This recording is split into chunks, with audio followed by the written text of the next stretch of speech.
Hey guys, what is up? It is AJ from Brock's Table here, and today we got a new video, and this time we'll be going through every NHL team's best free agent signing from the cap era, which would be from anything from 2005 onwards. None of the earlier ones, because the guys would be making way too much money, and it was kind of it was a little bit crazy with what they made at the time. We'll be doing every team's best free agent signing. We'll be ranking it off of how productive they were for the team, success, trophies, playoff success, yada yada yada. As you see, good old John Tavares is on the thumbnail, so that's gonna go over real well with my New York-based following. Yeah, that'll be a fun one to break down. But other than that, shout out to the person who gave me this idea, Ryan. I'll leave his Twitter down below. Very good follow. We were just talking about it. Like some teams have guys as their quote unquote marquee signing that really are not good. They're good, but like the best guy this team's ever signed is a little wild to say the least. So I think I covered it all. Without further ado, let's get right into it. Starting off with the Anaheim Ducks, we have Scott Niedermayer.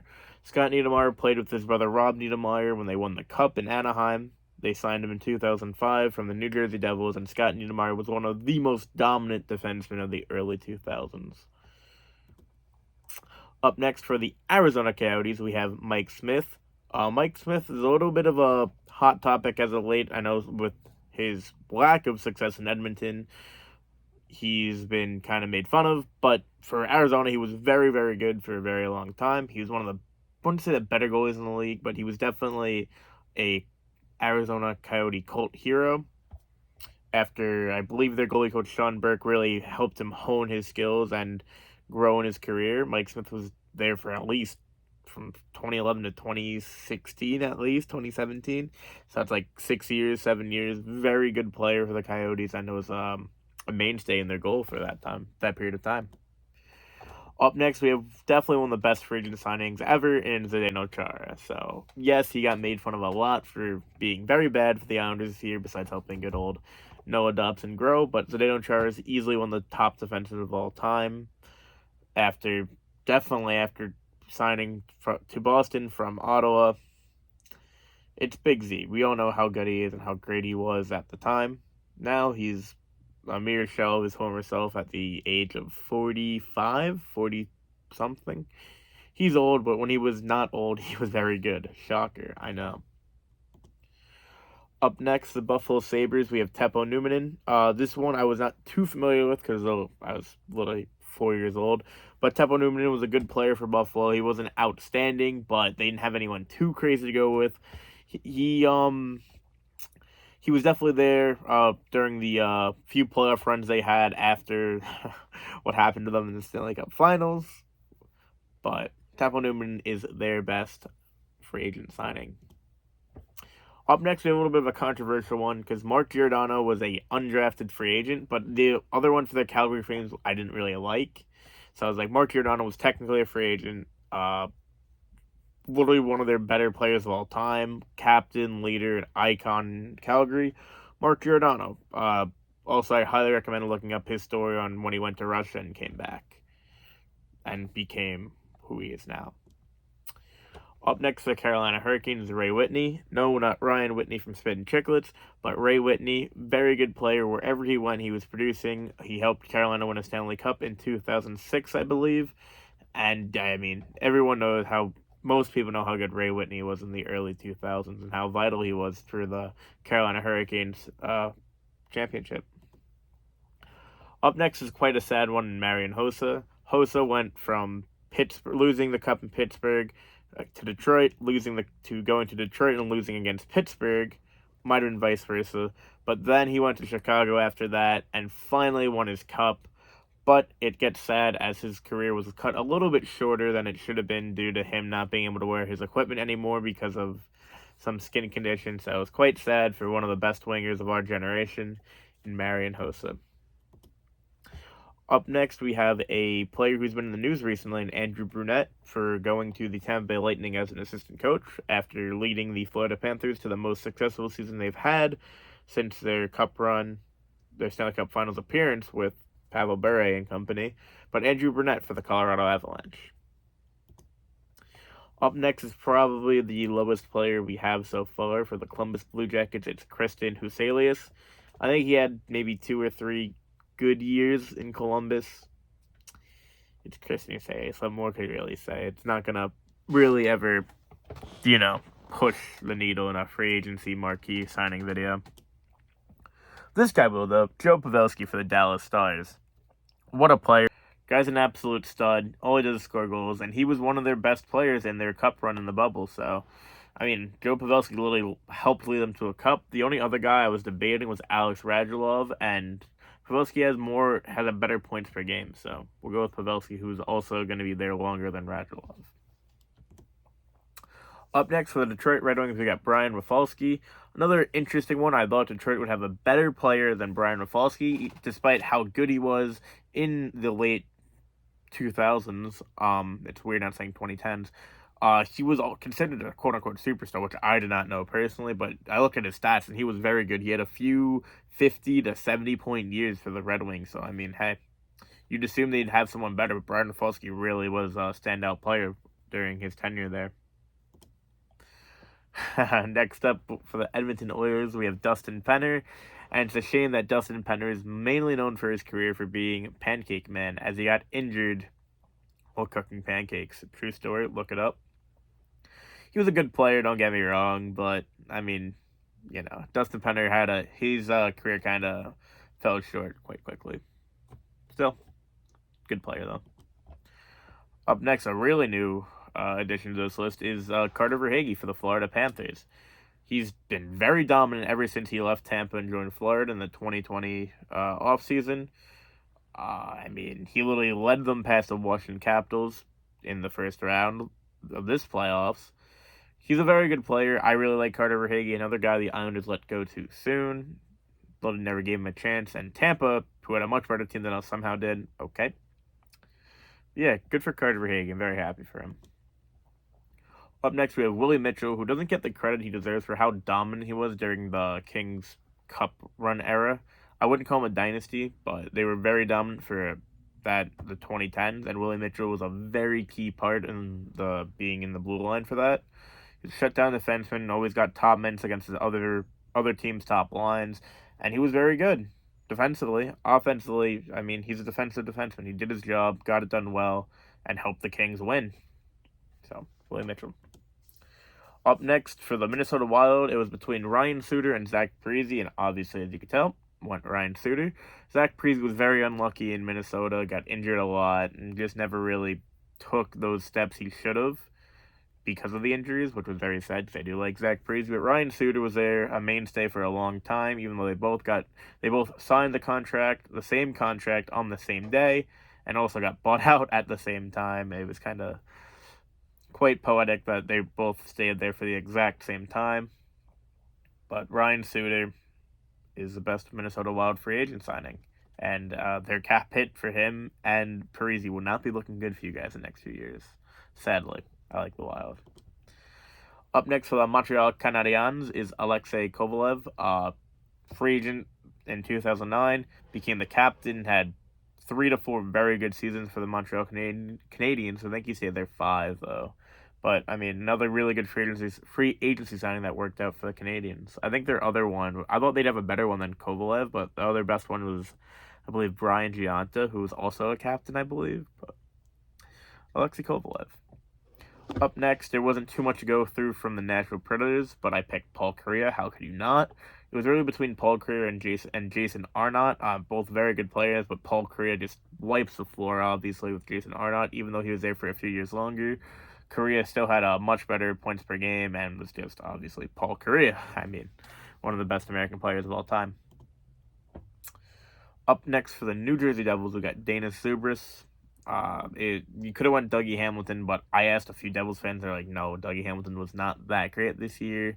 So I went to the backup option in Dana Subris. He was there for a long time. Was never really a great point producer, but he did his job, did it well. Third line minutes, assistant captain. He was there for a while. He did a good job. I always knew him as a Devil growing up. So Dana Subris, he had a good career. Just wasn't a top line, power play one guy. Yes, I finally get to talk about the Islanders more than usual. For the New York Islanders, we have Semyon Varlamov. We really don't get lucky with free agency. We had Matt Molson, who put up 330 goal years. We had, and we had Robin Lehner with the other options besides Semyon Varlamov. It's all right. I mean, he won. He was a Vezina finalist. He's been very good for the few years he's been here. He might be gone this summer, so we'll see about that. But I picked Varley over Leonard just because he's been here longer and he's done quote unquote more for the team, even though I like Leonard more. And it was Molson and Varlamov. Varlamov's done more for the team in the playoffs. So sorry, Matty Mo, but we're gonna go Semyon Varlamov. And we continue talking about the Islanders by picking the guy who did not come to the Islanders, the New York Rangers. Debatably one of the best free agent signings we've ever seen. Artemi Panarin for the New York Rangers. I mean, it sucks. He's really good. He was not good in the playoffs, but I mean, it's Panarin. He'll be back. If he's not as good as he was last year in the regular season, then maybe people would start worrying. But I see Ranger fans worrying about Panarin already and his contract. Yeah, it's a lot of money, but he's going to produce. He's not going to really ghost like he did in the playoffs at times, but we'll see. We'll see. I know a lot of Ranger fans on Twitter like starting to get a little bit nervous about it after their insane playoff run, which is quite funny considering how good they were this year. But we'll see how Panarin bounces back. I think he'll be fun. It's Artemi Panarin. Up next, the Ottawa Senators. We got Sergei Gonchar, another very good defenseman, early 2010s. He went to the Senators after being a very, very great player for Pittsburgh, and he was a cap casualty. So Sergei Gonchar went to Ottawa. You know, they didn't have too many great signings, so I had to go with Sergei Gonchar. He was very good there, don't get me wrong, but I don't think he had over 55 points there. If I did, mea culpa. But Sergei Gonchar is definitely going to be on this list again. And we got another one of my favorite players on this list, Danny Briere. Danny Briere is one of the most underrated and electric forwards we've seen. He doesn't get the credit he deserves. Yes, he was on like Philly and Arizona or Phoenix at the time and Buffalo. But Danny Briere is such a good player. I love Danny Briere. And yeah, 2007 he went from, I believe he started out in Phoenix, went to Buffalo and then Philly. Very good in Philly for a very long time. Almost helped them win the cup when Patrick Kane scored the weirdest game-winning goal in overtime history. But we moved Danny Briere for the Flyers. And as I said, Sergei Gonchar again for the Pittsburgh Penguins. There he is. 2005, one of their mainstays, if not their best defenseman during their cup run era with Crosby, Malkin, all of them. Sergei Gonchar is an absolute beast and is one of the better defensemen we'll ever see. Up next, we have an interesting one in the Seattle Kraken with Philip Grubauer. I mean, who are you going to really pick? They didn't sign that many guys, so we'll go Grubauer. He wasn't even that good last year, but we'll see. Philip Grubauer is, right now, their best free agency signing. Maybe they change that this offseason. Up next is Antti Niemi for the San Jose Sharks. This caught me off guard a little. I didn't know he was that good. He played 296 games for the San Jose Sharks, and he was even a Vezina finalist. I never knew that. I forgot about that. So, shout out Antti Niemi. Up next is another guy who won, or was close to winning hardware, but this guy actually won hardware, and Brian Elliott for the Blues.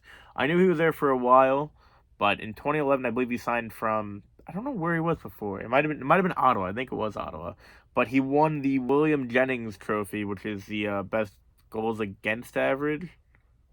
It was like the least goals given up. Him and Halak won it, so I think it is goals against average. But the least goals given up. Him and Halak won it. He was very good, and he was kind of a mainstay in the St. Louis Blues crease for a very long time. Up next is a little bit more of a sad one in Tyler Johnson. Very, very good player for a very long time with Tampa. He was a part of that kid line with Palat and Kucherov, and now he's sadly in Chicago, where it's kind of a hellhole. I always liked Tyler Johnson. Very good player, even though he was a smaller guy, kind of like Martin St. Louis. He was cool. He was always easy to root for, and he had many good seasons for the Tampa Bay Lightning. The one we've all been waiting for. The Toronto Maple Leafs and John Tavares. John Tavares is a leaf! Yeah, I mean, he's good. He was an Islander. He's not anymore. He went home. good for him. He hasn't won anything since, but regular season Johnny's unbelievable. Will he ever get past the first round in Toronto? One may never know. Am I a salty Islander fan? Maybe a little bit. I don't really hate him as much as everyone used to. He did what he thought was best for him, and he's living in what he chose. So we'll see if they can get out of the first round. I mean, they should with Austin Matthews, the best goal scorer in the league right now. Maybe Ovechkin, but, Matthews put up like 56. So we'll see what Toronto can do. Definitely one of the best free agent signings on this list in Tavares, but as an Islander fan, Lowell Leafs. Yeah, very good player though. You really can't say much against his game. Just how the dice roll sometimes. Up next for the Vancouver Canucks, Dan Hamhuis. Mainstay on the defense for a long time. Very good player. Came from Nashville. Not really much more to say. Everyone knows how solid Dan Hamhuis was. He was never amazing. Well, he was very good, but he was never oh my god, top defenseman in the league. He was a very steady defenseman for them for a long time. Up next for Vegas, we have Alex Pietrangelo. Very good player again, going after winning the Cup with the Blues. He kind of felt shafted by the way the Blues didn't prioritize him, so he said, screw it, we're going to Vegas. How can you not? Those jerseys are beautiful. You're living in literally Vegas. I mean, yeah, they didn't make the playoffs this year either, but the Blues did. I meant the Islanders didn't make the playoffs either, but Vegas didn't make the playoffs, but they'll bounce back. They got to figure out what's going on in goalie, though, because I just read a report that Leonard and Brossoit will not probably be ready for the start of the season, so they're going to have Lane Thompson. They're going to have to get someone else, probably. Up next for the Washington Capitals, we have Matt Niskanen, who's very well known for his time with the Stars, Penguins, and Capitals. I'm surprised the Capitals didn't have many better options than Matt Niskanen. He was a very good defenseman, offensive defenseman. Don't get me wrong, but I thought they would have had someone a little bit better, but he was also very good, so that's that. And last but not least is Nick Andropov of the Winnipeg Jets. He did come over from the Atlanta Thrashers, but, we'll count it with the Jets Thrashers history. He did play for the Jets. I wasn't going to pick someone who never played for the Jets. That was a Thrasher.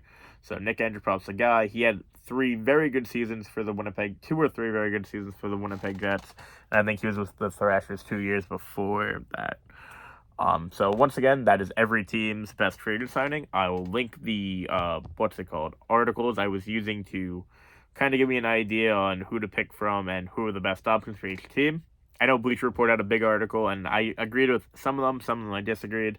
But, yeah, other than that, hope you guys enjoyed this video. If you did, leave a like and subscribe. I'll see you guys next time. Thank you for all the support you've been showing me, and peace out, everybody.